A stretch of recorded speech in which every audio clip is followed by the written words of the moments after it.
اعوذ باللہ من الشیطان الرجیم بسم اللہ الرحمن الرحیم ربی ادخلنی مدخل صدق واخرجنی مخرج صدق واجعل لی من لدنک سلطانا نصیرا۔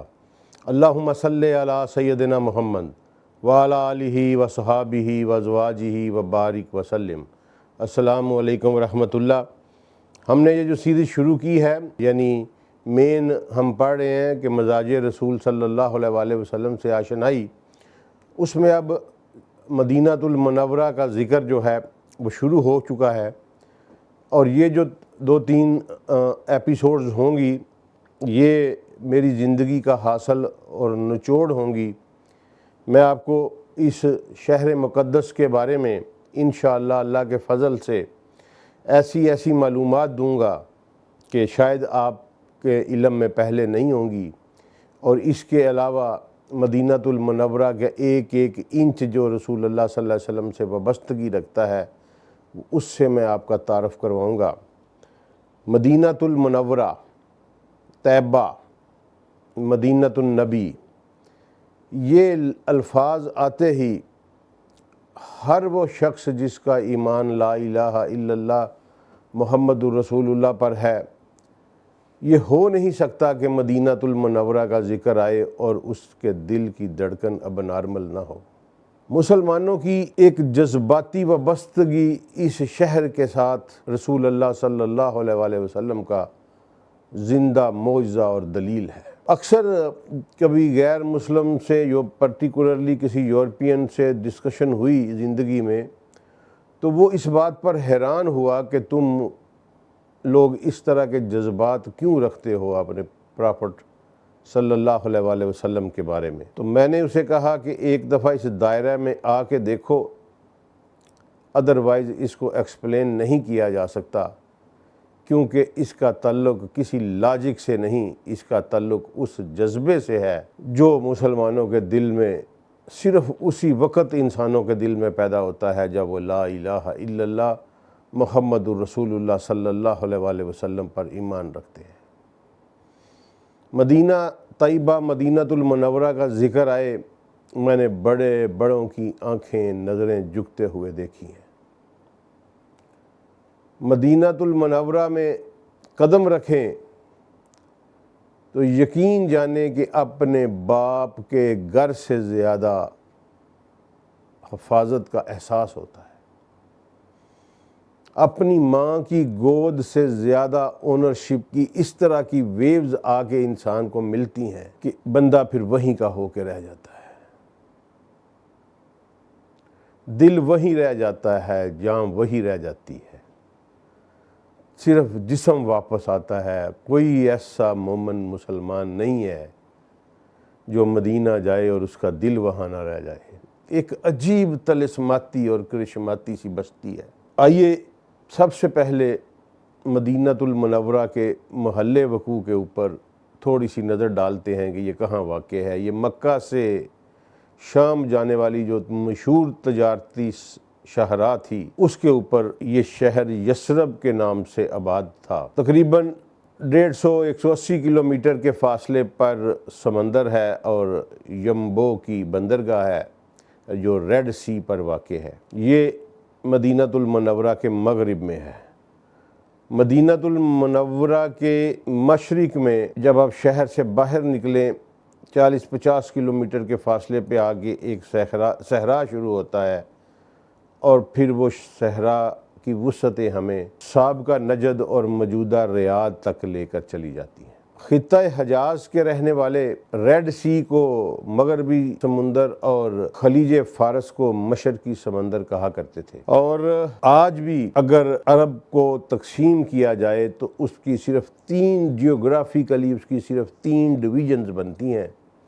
وہی 3 ڈویژن جو رسول اللہ صلی اللہ علیہ وآلہ وسلم کے دور میں رائج تھیں۔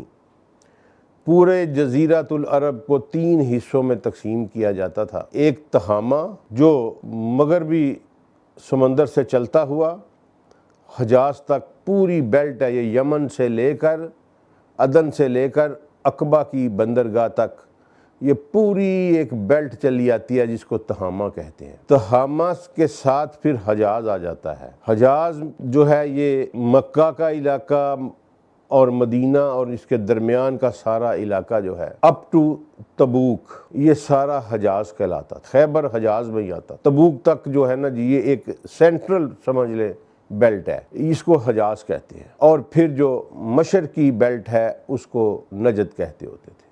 یہ تین ہی جیوگرافیکل تقسیم ہیں جو رسول اللہ صلی اللہ علیہ وآلہ وسلم کے دور میں نافذ تھیں، اور پھر صدیوں تک یہی نافذ رہیں تا وقتیہ کہ نجد کے رہنے والے قبائل نے انگریزوں کے ساتھ اتحاد کیا اور پھر انہوں نے چھوٹے چھوٹے ٹکڑوں میں جزیرۃ العرب کو انگریز کی قیادت میں تقسیم کر دیا۔ اچھا جی، اس کے بعد ہم دیکھتے ہیں کہ مدینہ المنورہ کی تاریخ کیا ہے۔ دوستو یہ شہر بہت پرانا ہے، بڑے ہی ڈیلیبریٹ انداز میں اس کے تقدس کو آہستہ آہستہ کم کیا گیا، اس پہ بعد میں گفتگو کریں گے۔ سب سے پہلے اس کی ہسٹری دیکھیں کہ اس کا نام یثرب تھا۔ تمام عربی مورخین تمام کے تمام دور قدیم کے اور دور جدید کے اس بات سے متفق ہیں کہ یثرب جناب نوح علیہ السلام کی اولاد میں سے ایک شخص تھا جس نے یہ بستی آباد کی۔ یثرب جو ہے یہ 7ویں نسل جو ہے یہ بنتی ہے نوح علیہ السلام کی۔ جناب سیدنا عبداللہ بن عباس روایت فرماتے ہیں کہ جب کشتی نوح ٹھہری اور اس میں سے 80 افراد اترے تو وہ جس جگہ پہ اترے اسے سوقس سمانین کہا جاتا ہے، آج بھی یہ جگہ موجود ہے۔ وہاں پھر جب ان کی تعداد بڑھتی گئی، یہ وہاں سے ہجرت کرتے گئے تو اللہ تعالیٰ الہامی طور پر ان کو ایک زبان ایک لینگویج سکھاتا گیا، اور جناب عبداللہ بن عباس کی روایت کے مطابق ٹوٹل 72 لینگویجز 72 زبانیں اللہ نے ان لوگوں کی نسلوں پر ودیت کی، اور عربی انہی میں سے ایک زبان تھی۔ جب وہ یثرب اور اس کے بچوں کو سکھائی گئی، جب وہ سوق سمانین میں آبادی کے بڑھنے کی وجہ سے سفر کرتا ہوا کھجوروں کے اس جھنڈ میں پہنچا جہاں کا پانی بڑا میٹھا تھا اور آب و ہوا جو تھی وہ کھیتی کے لیے شاندار تھی، تو اس نے یہاں آ کر اپنی بستیاں لگائیں۔ یہ یثرب جو ہے اس کا جو بیان ہوا ہے، مورخین نے جو اس کا سلسلہ نسب بیان کیا ہے وہ ہے یثرب بن فائتہ بن ملائل بن ارم بن ابیل بن اوس بن سام بن نوح علیہ السلام۔ یہ علامہ سیمودی نے خلاصۃ الوفا میں اور جذب القلوب میں بھی یہ آیا ہے۔ اچھا، اس کے علاوہ ہم یہ دیکھتے ہیں کہ پھر عبداللہ بن عباس فرماتے ہیں کہ ان کی جو اولاد تھی وہ امالیک کہلائی، اور یہ ہی یثرب کے پہلے باشندے تھے، امالیک۔ ان کے نام سے ہی لگ رہا ہے کہ یہ بہت بڑی جابر قسم کی قوم تھی، بڑے قد کاٹ والی، یعنی یہ عاد و سمود کے پیرلر ایک قوم تھی جن کو امالیک کہتے تھے، اور یہ امالیک جو ہیں یہی صدیاں در صدیاں یہاں پر آباد رہے۔ اور آج میں آپ کو یہ بھی بتاؤں گا کہ یہودی یہاں کیوں آئے اور یہودی دوبارہ یہاں کیوں آنا چاہتے ہیں۔ ایک بہت بڑا راز آپ کے اوپر آشکار کروں گا جسے ڈیلیبریٹلی کتابوں سے بھی چھپایا گیا اور فزیکلی بھی چھپا دیا گیا۔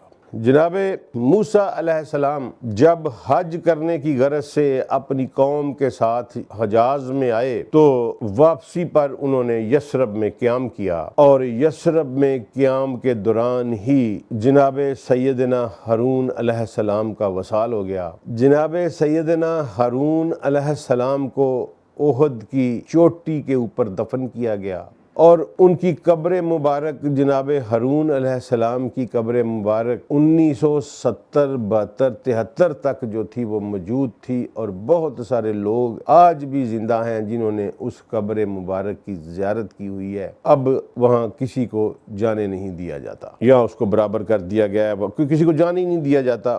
میں نے بڑی کوشش کی تھی لیکن نہیں جانے دیا گیا۔ یہ جو بات میں نے آپ سے سیدنا ہارون علیہ السلام والی بیان کی ہے، یہ علامہ سیمودی نے وفاء الوفا میں نقل کی ہے باقاعدہ طور پر، اور اس کے اوپر اور بہت سے جو عربی محققین ہیں وفاء الوفا میں آئی ہے، خلاصۃ الوفا میں آئی ہے، جذبۃ القلوب میں یہ روایت آئی ہے۔ یعنی جتنی بھی ہسٹورین کی بکس ہیں وہ ساری کی ساری اس بات کی گواہی دیتی ہیں کہ جناب ہارون علیہ السلام کی قبر مبارک احد کی چوٹی کے اوپر موجود تھی۔ اچھا جی، ہمارے ایک بزرگ تھے 1963 میں 1963 میں انہوں نے حج کیا تھا، اور وہ کہتے ہوتے تھے کہ میں نے ہارون علیہ السلام کی قبر کے اوپر حاضری دی، ان کی زیارت کی ہوئی ہے، ٹھیک ہے۔ وہ تقریباً 1991-92 میں فوت ہوئے، تو انہوں نے مجھے خود بتایا کہ جی میں وہاں ہارون علیہ السلام کی قبر موجود تھی۔ اچھا جی، اس کے بعد تفسیر مزری میں یہ روایت ہمیں ملتی ہے کہ جناب سلیمان علیہ السلام کا لشکر جب مدینہ شریف سے گزرا تو جناب سلیمان علیہ السلام نے فرمایا ھذا دار ہجرہ نبی آخر الزمان طوبی لمن آمن بہ، یعنی یہ نبی آخر الزمان کی دار الہجرت ہے، مبارک ہے وہ جو ان پر ایمان لایا۔ یہ واقعہ آپ کو بتا رہا ہے کہ مدینہ ہمیشہ سے ایک آباد بستی تھی۔ جناب موسیٰ علیہ السلام یہاں قیام فرمایا، ہارون علیہ السلام یہاں مدفون ہوئے، اس سے پہلے جناب صالح علیہ السلام کا یہاں سے گزر ہوا، جناب ہود علیہ السلام کا یہاں سے گزر ہوا۔ اس کی روایات تو ہمیں رسول اللہ صلی اللہ علیہ وآلہ وسلم کی زبان مبارکہ سے مل جاتی ہیں۔ موسیٰ علیہ السلام کی روایت بھی رسول اللہ صلی اللہ علیہ وسلم کی زبان مبارکہ سے مل جاتی ہے۔ جناب سلیمان علیہ السلام کا یہاں پر گزر ہوا۔ اچھا، اس کے بعد ایک اور واقعہ ہمیں ملتا ہے کہ امالیک جو تھے، یہ جب موسیٰ علیہ السلام لے کے نکل آئے بنی اسرائیل کو اور فرعون کو اللہ نے تباہ کر دیا، تو امالیک اس وقت جو تھے وہ بڑی شیطانیاں کر رہے تھے، تو ان کی سرکوبی بھی جو ہے وہ سیدنا موسیٰ علیہ السلام نے اپنا ایک لشکر بیچ کے کی تھی۔ یہ ایک روایات بھی ملتی ہیں، اور اب آپ کو سمجھ لگ جائے گی کہ یہودیوں نے جب نیبوکڈ نظر نے، بخت نصر نے اینٹ سے اینٹ بجائی بیت المقدس کی، اور سلیمان علیہ السلام کی مسجد اور جس کو وہ ٹیمپل آف سلیمان کہتے ہیں وہ گرا دیا، فرسٹ ٹیمپل جو تھا، اور اس کی ایک اینٹ بھی نہ چھوڑی، سب کچھ ہی اٹھا کے لے گیا۔ تو اب آپ کو سمجھ آئے گی کہ پھر یہودی یہاں آ کر آباد کیوں ہوئے۔ اور بعض روایات ہمیں تاریخ میں یہ بھی ملتی ہیں کہ یہودی اس سے پہلے کے آباد تھے، جو لشکر امالیک کی سرکوبی کے لیے جناب موسیٰ علیہ السلام نے بھیجا تھا، اس میں سے کچھ خاندان یہاں آباد ہو گئے تھے۔ یہ بھی ایک روایت ملتی ہے، لیکن یہ بات کنفرم ہے کہ نیبوکڈ نظر بخت نصر کی انویژن کے بعد بہت سارے یہودی قبائل، اور ان کے لیے ان کو سارا پتہ تھا یہ، کیونکہ سلیمان علیہ السلام کا ایویڈنس میں نے آپ کو دے دیا، ہارون علیہ السلام کی قبر مبارک، ٹھیک ہے، اس لیے یہ جگہ ان کے لیے بہت مقدس تھی، اور انہیں سارے محلے وقوع کا پتہ تھا، اور وہ اسی آس میں یہاں آ کر بیٹھے کہ نبی آخر الزمان صلی اللہ علیہ وآلہ وسلم ہماری نسلوں میں پیدا ہوں گے یا ہم ان سے سرفراز ہوں گے۔ اچھا جی، اس کے علاوہ ایک اور بڑا شاندار واقعہ جو ہے وہ ہمیں ملتا ہے، بڑا مشہور واقعہ ہے۔ یہ واقعہ جو ہے اس کا میں ریفرنس دے دوں، یہ تاریخ ابن عساکر میں بھی ہے، یہ مقدمہ میزان الادیان میں بھی ہے، جذب القلوب میں بھی ہے، وفاء الوفا میں بھی ہے، ثمرات الاوراق میں بھی ہے۔ یعنی بے تحاشا ہسٹری کی بکس میں یہ روایت موجود ہے کہ حمیری خاندان جب یمن پر قابض ہوا تو اس کے بادشاہ کو تبا کہا جاتا تھا، تبا۔ تو جو پہلا تبا تھا وہ اوس و خزرج کے تعاقب میں مدینہ شریف آیا، اس کی کوئی اختلافات پیدا ہوئے، کیونکہ اوس اور خزرج میں ابھی آگے چل کے آپ کو بتاتا ہوں ان کا اوریجن بھی یمن سے ہے۔ تو تبا ان کے اوپر حملہ کرنے کے لیے آیا، اور اس نے اس شہر کو مسمار کرنا چاہا۔ تو وہاں جو یہودی قبائل آباد تھے انہوں نے تبا کو کہا کہ یہ تم نہیں کر سکتے، اگر تم کرو گے تو کسی عذاب کا شکار ہو جاؤ گے۔ اس نے جب وجہ پوچھی تو یہودیوں نے بتایا کہ یہ نبی آخر الزمان کی دار الہجرہ ہے، انہوں نے یہاں تشریف لانی ہے، اور اگر تم نے اس شہر کی اینٹ سے اینٹ بجائی تو تم عذاب کا شکار ہو جاؤ گے۔ اس نے ایک خط لکھ کے یہودیوں کے سب سے بڑے ربی جو تھا اس کے حوالے کیا۔ اس خط کے مدرجات جو ہیں وہ تاریخ ابن عساکر میں کچھ اس طرح لکھے ہیں کہ انبیاء کے خاتم رب العالمین کے فرستادہ کی طرف طبع اول حمیری کی طرف سے میں آپ پر اور جو کچھ آپ کے رب کی طرف سے ایمان اور اسلام کے سلسلے میں آیا اس پر ایمان لایا ہوں۔ اگر میں آپ کا زمانہ پا لوں تو بہتر، ورنہ قیامت میں میری شفاعت کر دیجئے گا، اور بھول نہ جائیے گا کہ میں آپ کا پہلا امتی ہوں، آپ کی آمد سے پہلے آپ پر ایمان لایا ہوں، بیعت کی ہے، اور میں آپ کے اور آپ کے باپ ابراہیم علیہ السلام کے دین پر ہوں۔ یہ اعجاز دیکھیں میرے رسول صلی اللہ علیہ وآلہ وسلم کا۔ اچھا جی، پھر اس خط کو بند کر کے اس کے اوپر اس نے اپنی مہر لگائی، گولڈن مہر لگائی، اور کہا کہ یہ جب رسول اللہ دیتے جانا اپنی نسلوں میں، تو جب رسول اللہ صلی اللہ علیہ وآلہ وسلم جو ہیں وہ کو پیش کر دیجئے گا، جس کی بھی ملاقات ہو سید الانبیاء صلی اللہ علیہ وآلہ وسلم سے۔ تو یہ خط جو ہے، یہ تقریباً یہ واقعہ جو ہے رسول اللہ صلی اللہ علیہ وآلہ وسلم کی پیدائش مبارک سے 1000 سال پہلے کا واقعہ ہے۔ اس وقت مدینہ میں یہودی بھی آباد ہو چکے تھے اور اوس اور خزرج بھی آباد ہو چکے تھے۔ امالیک کو ختم کر دیا تھا۔ پہلی جو آباد کاری تھی امالیک کی، وہ موسیٰ علیہ السلام کے دور میں ختم ہو گئے تھے۔ دوسرا طبقہ یہاں یہودی آباد ہوا، اور تیسرا طبقہ جو ہے وہ اوس و خزرج کے 2 قبائل تھے۔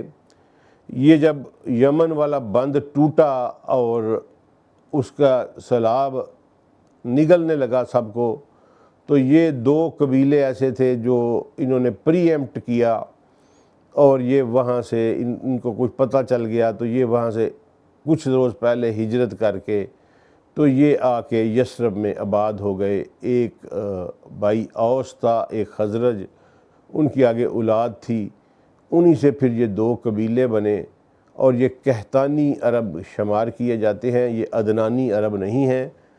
اوس و خزرج جو ہیں یہ سیدی رسول اللہ صلی اللہ علیہ وآلہ وسلم کے جد امجد جناب ابراہیم علیہ السلام اور جناب اسماعیل علیہ السلام کے نسل سے نہیں ہیں، یہ قحطانی عرب ہیں، یہ یمنی عرب ہیں، اور اسی سے اور ڈیلس میں بیٹھے ہوئے ایک مفکر کا نظریہ بالکل غلط ثابت ہو جاتا ہے کہ رسول اللہ صلی اللہ علیہ وسلم کی بعثت بالخصوص بنی اسماعیل کے لیے تھی، کیونکہ رسول اللہ صلی اللہ علیہ وآلہ وسلم کی بعثت اور رسالت کو جو تقویت اور مضبوطی بخشی وہ قحطانی قبائل 2 تھے، اوس و خزرج، انہوں نے منبع رسالت کی مدد کی، اور وہ انصار اللہ و انصار رسول اللہ کہلائے، تو وہ ان کا کوئی تعلق نہیں جناب اسماعیل علیہ السلام کی جینیٹکس کے ساتھ۔ اچھا جی، اس کے بعد یہ خط جو ہے نا جی، یہ چلتا چلتا نسل در نسل چلتا چلتا کہتے ہیں کہ جناب ابو ایوب انصاری کے پاس پہنچا، اور جب رسول اللہ صلی اللہ علیہ وآلہ وسلم کی جلوہ گری ہوئی تو وہ خط جناب ابو ایوب انصاری نے ابو یعلا کو دیا کہ رسول اللہ صلی اللہ علیہ وسلم کو پہنچا۔ تو ابو یعلا رضی اللہ عنہ جب لے کے خط سیدی رسول اللہ صلی اللہ علیہ وسلم کے سامنے آئے تو آپ صلی اللہ علیہ وآلہ وسلم نے اسے دیکھتے، طریق ابن عساکر پڑھ رہا ہوں میں، آپ صلی اللہ علیہ وآلہ وسلم نے اسے دیکھتے ہی کہا کہ تو ابو یعلا ہے؟ اس نے کہا جی۔ تو آپ صلی اللہ علیہ وآلہ وسلم نے فرمایا کہ لا، وہ خط جو میرے نام ہے مجھے دے۔ تو ابو یعلا رضی اللہ عنہ فرماتے ہیں کہ میں یہ سن کر حیران ہو گیا، اور میں نے کہا کہ کیونکہ وہ آپ صلی اللہ علیہ وآلہ وسلم کو ابو یعلا تب پہچانتے نہیں تھے، انہیں نہیں پتہ تھا کہ یہ محمد رسول اللہ ہے۔ تو اس نے کہا کہ آپ کی شکل مبارک جو ہے وہ تو بالکل کہنوں جیسی نہیں ہے، جادوگروں جیسی نہیں ہے، کہنوں جیسی نہیں ہے، لیکن آپ کو کیسے پتہ چل گیا کہ میرے پاس خط ہے؟ تو سیدی رسول اللہ صلی اللہ علیہ وسلم نے پھر فرمایا کہ لاؤ وہ خط مجھے دو، اس بات کو چھوڑو کہ مجھے کیسے پتہ، لاؤ خط دو مجھے، میں محمد الرسول اللہ ہوں۔ جب یہ فرمایا کہ میں محمد رسول اللہ صلی اللہ علیہ وآلہ وسلم ہوں، تو ابو یعلا نے وہ خط حوالے کیا، سرکار نے وہ خط پڑھا یا پڑھوایا اور پھر فرمایا مرحبا بالطبا مرحبا بالاخی صالح، یعنی کہ جی آیا نو، ویلکم ویلکم میرے صالح بھائی طبا، اللہم صلی علی سیدنا محمد وعلی آلہ وصحابہ وبارک وسلم۔ یہ میرے رسول صلی اللہ علیہ وآلہ وسلم کی ذات کی خبر تھی۔ 1000 سال پہلے یہودی ان کی ہر چیز کو جانتے تھے اور انہوں نے ہی طبا کو بتایا، اور وہ طبا کوئی نیک روح تھا، اس نے وہ خط سیدی رسول اللہ صلی اللہ علیہ وسلم کے نام لکھ دیا اور کہا کہ قیامت والے دن میری شفاعت ضرور کریے گا، میں آپ کا پہلا امتی ہوں۔ وہی پہلے امتی پہ لڑنے جھگڑنے والوں، تم رسول اللہ صلی اللہ علیہ وآلہ وسلم کی ذات مبارکہ کو جانتے ہی نہیں، اپنے رسول پر کویشچن نہ کیا کرو۔ اچھا جی، یہ چند ایسے ایویڈنسز تھے جو ہمیں پرائر ٹو رسول اللہ صلی اللہ علیہ وآلہ وسلم کے جلوہ افروز ہونے سے پہلے ہمیں ملتے ہیں، اور یہ بتاتے ہیں کہ یثرب کا شہر جو ہے یہ سیدنا نوح علیہ السلام کی 7ویں نسل میں وہ بندہ تھا یثرب، جس نے آباد کیا۔ یہودیوں کی اس کی طرف کھینچ آنے کی وجہ جو ہے، ایک تو سیدنا موسیٰ کا یہاں سے گزر، جناب ہارون علیہ السلام کی قبر مبارک، اور ان کو 100% کنفرمیشن کہ یہیں نبی آخر الزمان صلی اللہ علیہ وآلہ وسلم نے آنا ہے۔ تو دوستو، آج بھی یہودیوں کے دل میں یہ قلق ہے، وہ اس دھرتی کو واپس لینا چاہتے ہیں، کیونکہ وہ ایسی بگڑی ہوئی نسل ہے کہ جس کا وہ صدیوں سے انتظار کر رہے تھے۔ جب وہ ظہور پذیر ہوا صلی اللہ علیہ وآلہ وسلم، تو انہوں نے حسد اور کینے کی بنیاد کے اوپر قرآن نے کہا کہ انہوں نے ان کو تسلیم کرنے سے انکار کر دیا۔ میں نے شاید آپ کو واقعہ پہلے بھی سنایا ہوا ہے کہ آپ کو اس یہودی ذہنیت کی خباثت کا پتہ چلے گا۔ یہودیوں کا ایک سردار تھے اور ان کی بیٹی ہماری ماں بنی، ٹھیک ہے جی، جناب صفیہ سلام اللہ علیہ۔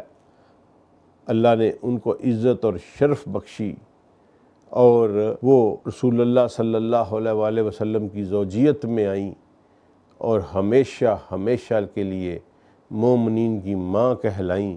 یہ نصیب کی بات ہے۔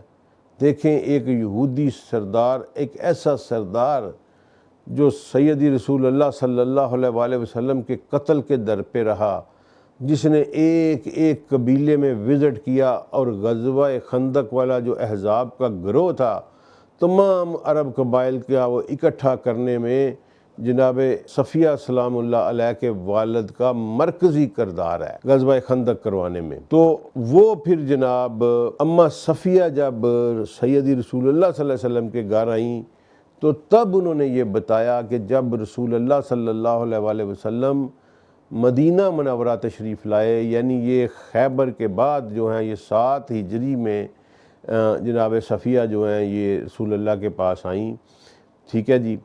تو یہ واقعہ انہوں نے سنایا 1 ہجری کا۔ تو انہوں نے کہا کہ جب رسول اللہ صلی اللہ علیہ وسلم مدینہ میں تشریف فرما ہوئے، تو میرے چچا اور میرے فادر نے کہا کہ آؤ چلتے ہیں، دیکھتے ہیں کہ یہ کہیں وہی نبی تو نہیں۔ تو یہ جب وہاں گئے، انہوں نے دیکھا، انہوں نے پہچان لیا۔ اماں صفیہ نے فرمایا کہ سب سے پہلے میرے باپ، میرے چچا جب بھی گھر آتے تھے، یہ مجھے پیار کرتے ہوتے تھے۔ اس دن ان دونوں کے چہروں کے اوپر ہوائیاں اڑ رہی تھیں، اور انہوں نے میری طرف التفات بھی نہیں کیا، مجھے پیار بھی نہیں کیا، اور میں حیران ہوئی کہ آج تک تو ایسا نہیں ہوا۔ تو پھر میرے چچا نے میرے والد سے پوچھا کہ کیا آپ کنفرم ہیں کہ یہ وہی ہے؟ تو میرے والد نے کہا کہ میں 100% کنفرم ہوں کہ یہ وہی ہے۔ تو میرے چچا نے پوچھا کہ اب پھر کیا کرنا ہے؟ تو میرے والد نے کہا کہ سوائے مخالفت کے ہمارے پاس کوئی چارہ نہیں، ہم نے صرف مخالفت کرنی ہے۔ وجہ کیا تھی کہ یہ بنو اسماعیل سے کیوں آ گئے ہیں؟ اسی حسد میں، اسی کینہ میں انہوں نے اپنی زندگی بھی برباد کر لی اور اپنی آخرت آج تک برباد کیے چلے جا رہے۔ تو یہ ان کی کمینگی کی انتہا تھی، ورنہ قرآن نے واضح طور پر یہ فیصلہ دیا ہوا ہے کہ یہ آپ کو ایسے پہچانتے ہیں جیسے اپنے بیٹوں کو پہچانتے ہیں۔ دوستو، بیٹوں کو انسان جو ہیں، لاکھ بندے میں بھی انسان کا بیٹا کھڑا ہونا تو انسان اس کو پہچان لیتا ہے۔ تو سیدی رسول اللہ کو یہ بالکل پہچانتے تھے، لیکن بغض، حسد اور کینے میں اتنے بڑے ہوئے ہیں یہ قوم، اور آج بھی وہی بغض، وہی حسد، وہی کینہ ہمارے خلاف ہے۔ یہ جو عیسائیوں کے ساتھ ان کا اتحاد ہے، اس کا تو کوئی تک بنتا ہی نہیں اس اتحاد کا، یہ صرف ہماری دشمنی میں اتحاد ہے۔ تو خیر بات دوسری طرف نکل جائے گی۔ تو مدینہ منورہ کا یہ شہر جو یثرب کہلاتا تھا، جب سیدی رسول اللہ صلی اللہ علیہ وآلہ وسلم یہاں تشریف فرما ہوئے تو اس کو مدینہ النبی سے پکارا گیا۔ مدینہ عربی زبان میں شہر کو کہتے ہیں، سٹی کو عربی میں مدینہ کہتے تھے، لیکن یہ نام ایسا منسوب ہوا۔ آج میں کہتا ہوتا ہوں کہ یہ مدینہ کہنے کا مطلب اس کو یہ تھا کہ اگر دنیا میں کوئی شہر ہے تو وہ یہ صرف میرے رسول صلی اللہ علیہ وآلہ وسلم کا شہر ہے، باقی کوئی شہر کی ڈیفینیشن پہ پورا ہی نہیں اترتا۔ تو مدینہ النبی، پھر رسول اللہ صلی اللہ علیہ وسلم نے اس کو طیبہ قرار دیا۔ اس کے بہت سارے نام عاشقان نبی صلی اللہ علیہ وآلہ وسلم نے رکھے ہوئے ہیں۔ یہ ایک عجیب شہر ہے دوستو، اور اس میں رہنے والے، اس میں بسنے والے، اس کے حکمران جو دنیا کے، جو کائناتوں کے تاجدار ہیں، جناب سیدی محمد مصطفیٰ صلی اللہ علیہ وآلہ وسلم، ان کا اگر کسی نے کوئی زندہ معجزے دیکھنے ہیں تو وہ مدینہ میں جا کر دیکھے۔ آپ رسول اللہ صلی اللہ علیہ وآلہ وسلم کے جالیاں جو ہیں گولڈن والی، اس سائڈ سے گزرتے ہوئے آپ کبھی سیدی کو گزارش کر کے دیکھیں کہ سیدی میں فلاں ہوں اور میں آپ سے بات کرنے آیا ہوں۔ میں وہ کہتا ہوتا ہوں کہ جب باہر نکلتا ہوں وہاں سے تو میں کہتا ہوتا ہوں کہ کتنی عجیب بات ہے کہ سنتے رہے وہ دیر تک، اتنے بڑے ہجوم میں بس میری ہی داستاں۔ یہ اعجاز ہے میرے رسول صلی اللہ علیہ وآلہ وسلم کا وہاں مدینہ المنورہ میں۔ لاکھوں کا مجمع ہے، آپ وہاں سے گزرے ہیں تو آپ کو پتہ چلے گا کہ میرے رسول تو صرف میری طرف ہی متوجہ تھے۔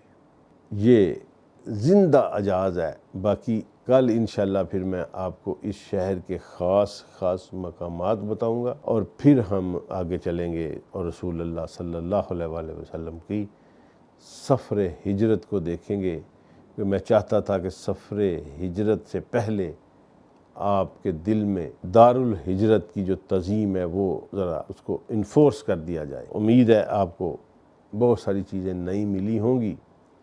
میرے لیے دعا کیجئے گا، اور میری گزارش ہے کہ چینل کو سبسکرائب ضرور کریں please. Thank you very much. السلام علیکم ورحمۃ اللہ وبرکاتہ۔